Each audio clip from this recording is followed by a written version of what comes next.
Hello, my dearest American friends. I mentioned to the odd one of you on Facebook the idea of doing a little video blog, to show a lot of the Britishisms, so that basically when I, fingers crossed, get to move over there, at least for a period of time, you might maybe have a chance of understanding me with certain things I'm going to say, because I'm going to be stubborn and I'm going to stick with my own words. So I thought I'd just do this, highlight a few little differences, and I think some of them you'll know, some of them I just kind of googled the differences, so I don't know kind of how well known, like how well used some of them might be, but I've got quite a lot written down. See, I'm actually properly full on organised, there you go. So I figured I'll start with a big one. Chips, crisps and fries. You call what you call No, now I got really confused. Yeah, what you call chips, we call crisps. Because what we call chips are kind of what you call fries. We have chips and French fries. Chips are quite fat. French fries are nice thin chips. They're both chips, but they're slightly different. But yeah, so chips to you are crisps to us, chips to us are fries to you. That kind of makes sense. So I am always going to be confused when you offer me chips, because I don't like chips, but I like crisps. So that's going to take a bit of getting used to. Another is the whole jam, jelly, jello situation. When you have a PB&J, to me it's a peanut butter and jam sandwich, which doesn't quite have the same ring to it. You can't have the little peanut butter jam time. No, it doesn't work. Whereas jelly is what you call jello. Like a little kiddie's dessert, wibble wobble, beautiful stuff. Love it. So that's quite an easy one to kind of wrap your head around. It's not going to cause too much confusion, I don't think. But also I think your jam is kind of like jelly, from my experience of it anyway. So maybe that's kind of where it comes from, I don't know. This isn't exactly directly linked to the same thing, but just I confused a couple of you when I was there last year by discussing English money, and I mentioned something cost a few quid, and you were kind of confused by that. Quid is pound, just as to you a buck is $1. So something costs £2, it costs £2. It's just our version of buck for our own currency. But one thing we do use, which I don't know whether you guys do, is we call our coins shrapnel. So if you don't have many notes, but you have a lot of coins, that's shrapnel. See, and there's just a little bit of ours, our pennies and pound coins. Let's just put that back up. Just thought that would be interesting to show you. Whoop, as I lose my webcam. Oh man, that jaunty angle. Well done.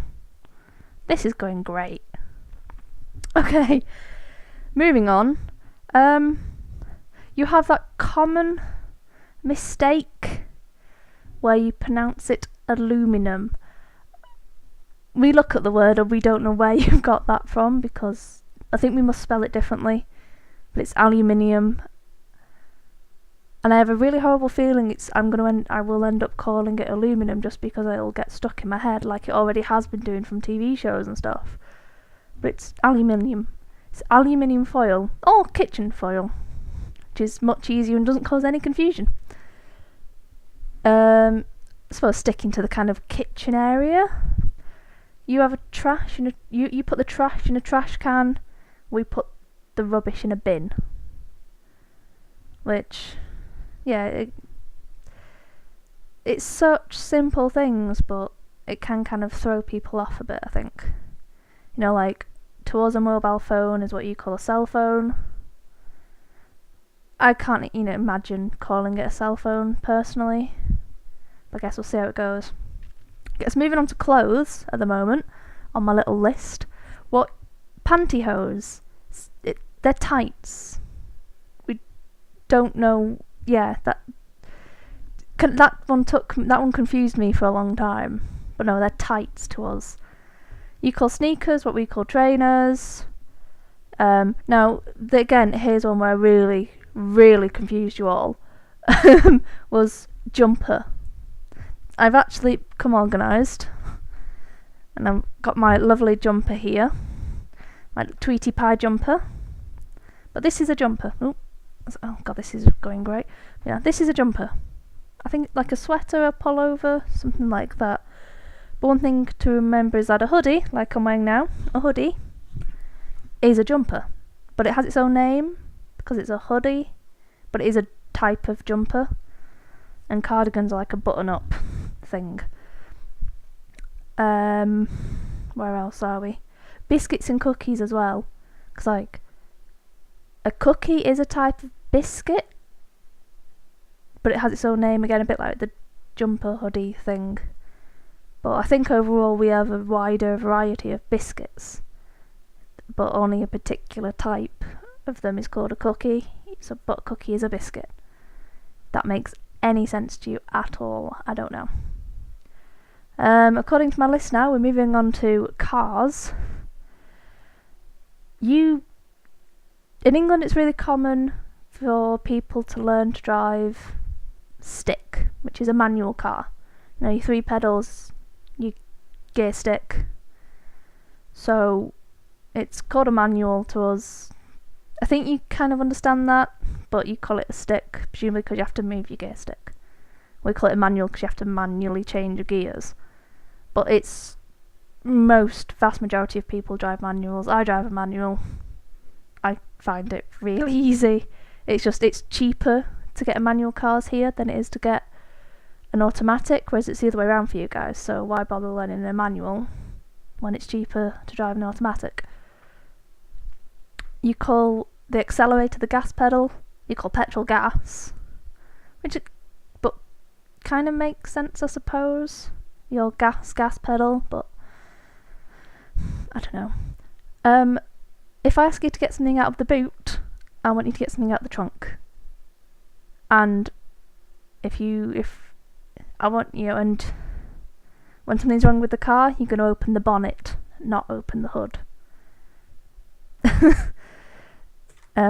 Lift and elevator, I think a lot of you I think it's a pretty basic one.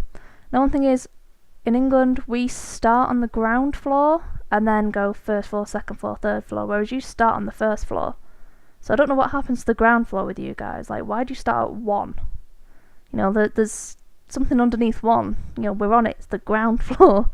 So that's really going to cause a lot of confusion when I'm there, because one of us is always going to have to be adding or taking away a number.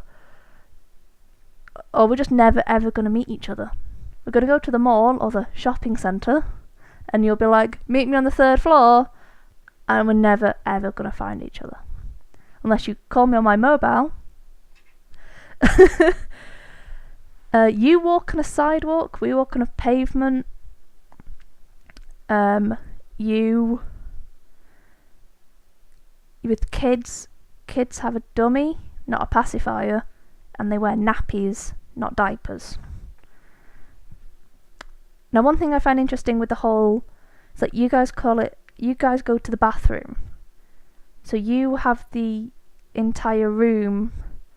So you call it the room. You go to the bathroom, or the powder room, or whatever, to use the toilet. Whereas we use toilet, loo, to mean the entire room as well. Like, it's the function of the room. So, and obviously loo, which you all find hilarious. God, you laughed your heads off at me when I was like, where's the loo, guys? And you were like, I'm sorry, what? No, listen to this. What did you just say? No, it's a loo, and I know it sounds stupid, but it really is just used on an everyday basis here. One thing that's really confusing, and is going to cause a lot of confusion, I think, for anyone discussing education in, between our two cultures. What we call a private school is what we call a public school, is your private school. And what we call a state school is your public school. So to us, public school means two very different things. I think yours kind of makes a lot of sense. Public schools for the public. You know? I don't know why ours is the other way around, but it is. This I find quite cute. When you cross the road, you might use a crossing guard. We go to a lollipop man because of the shape of the stick with the stop sign he carries is like a lollipop, and I think that's really cute, and I much prefer that. I'm going to move on to food now, because if you're ever like, hey Alex, can you just nip to the grocery store, which is a supermarket, and pick up some zucchinis or some eggplant, I'm going to look at you really confused, because zucchini is what I call a courgette, and eggplant is aubergine to me. And and you call it yogurt. I don't know where the emphasis on yo comes from, it's just yogurt to us. But at least we can understand each other on that one. But you'll also, I don't imagine, like, I'm going to call it yogurt because that's how I've grown up with it. You call your garden your yard, but to us, a yard is just like this tiny little patch of land at the back of your house, generally made of, generally concreted. It's only a few feet wide and it's a square, and there's hardly any space there at all. So that's a yard for us, but you just call it your garden. No, yeah, you know what I mean. So yard is two different things for us, but I think I can probably move on with that. I find this one quite cute as well. When you have like a boiled egg and you like cut your toast into, I assume you'd call it like fingers or something, you cut it into strips. We call that soldiers. You dunk your soldiers in your egg into the runny yolk, which I always thought was really cute as a kid. You're eating soldiers and eggs, because they're quite structured and in a line, and yeah. When you're out at a restaurant, you ask for the check, whereas we ask for the bill, because to us a check is your paper form of payment. You fill it in. Your check pays for the bill. So, yeah. You go to the drugstore, we go to the chemist. One thing that this one really baffles me. Like, this is a fringe, and it's a bit long at the moment, but I think, do you call them bangs? How does that make any sense? I don't know how fringe makes sense, but I guess when you've grown up with it. But yeah, like, this is a fringe, not bangs. If I'm right on that, I'm not entirely sure. That's kind of, again, what I've kind of learnt from, like, Scrubs, I think, primarily. One here where we've got the same word but use them very differently is pants. To you, they're just trousers. To us, they're underwear. Like, panties are what I call knickers, but pants are underwear. But you use pants for trousers. So yeah. And you have a subway, and everyone knows what the subway is. I mean, flipping New York City, the subway is famous. We call the subway the underground. So in London we use the underground, because in England a subway is like a path that goes under a road. When you got the road and they've dug a path out, that's a subway that you walk under. It's a footpath. But yeah, but I think everyone knows what the subway is, but it's just called the underground here because we've only got it in London, really. I'm gonna finish off with just a couple little points. I'm refusing to ever change how I spell things. I'm going to spell flavour and colour with a U. Deal with it. I had this argument with a couple of you. It's caramel, not caramel. Like, it's actually pronounced exactly how it's spelled. If you look at it, I don't know where that second A disappears to, but gone in a lot of vocabulary in America. We've got a few little words, sayings here that I think are more specifically northern, but not necessarily. The word to bum, for instance, Yeah, it means that as well. But it also means to like borrow something or nick something. So you can go up to someone and say, "Can I bum a fag?" And that means, "Can I have a cigarette?" Yeah, fag, cigarette, yeah. But yeah, to bum a fag, I know what it sounds like to you guys, but it doesn't. It's completely innocent, I promise. A nutter is a crazy person. You know, you absolute nutter. Yeah, no, you need to pronounce the T, but we're in the north. To have a kip is to have a sleep. You're gonna have a couple hours kip. You're gonna go have a nap. You're gonna fall asleep for a few hours. To nick something is to steal something. Starkers means naked. So babies run around starkers all the time. This, I absolutely love this difference. Bollocks means something's really bad. Like, that's bollocks, man. That is awful. But the dog's bollocks, that is awesome. You know, I think it's Eddie Izzard makes a joke that you could actually turn around to the Queen and say, "Hey, the Queen, that dress, that's the dog's bollocks."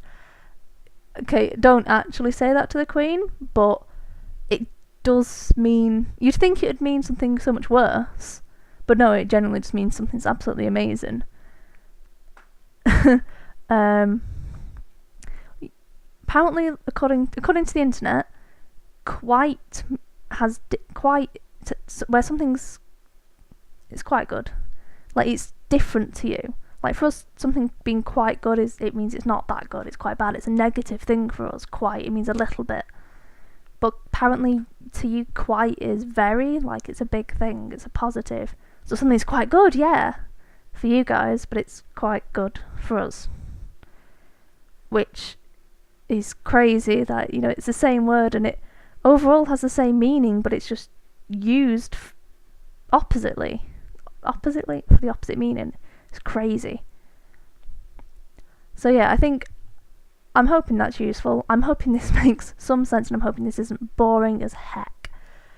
But for you, Tracy, a button and a bucket of butter. See you later, guys. Bye.